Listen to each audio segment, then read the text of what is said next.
Everything humans know of our planet, we were told had been shared. You lied to us. You've made a grave mistake.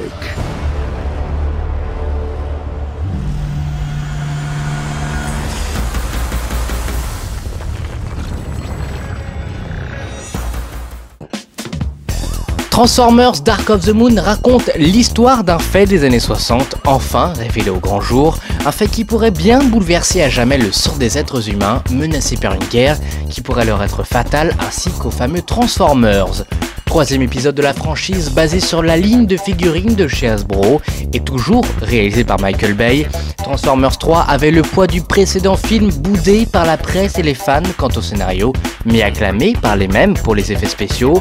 Le réalisateur réussit son pari en tapant sur une histoire plus recherchée et fignolée, notamment sur la première partie du film avec d'excellentes scènes et de bons rôles comme celui de John Malkovich qu'on aurait même aimé voir un peu plus. Le montage plus soigneux et dynamique sert aussi cette première partie où on sent la bonne vieille touche Bay.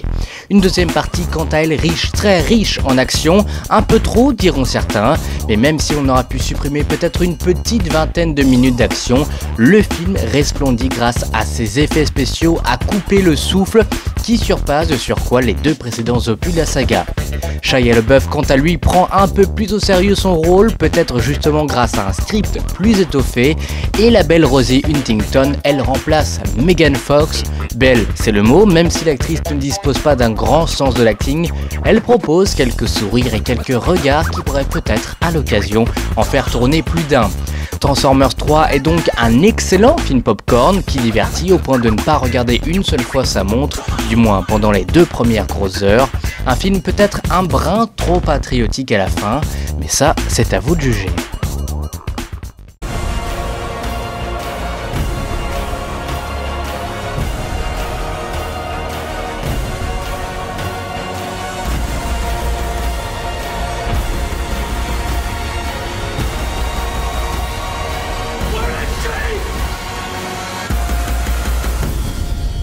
You may lose your faith in us, but never in yourselves.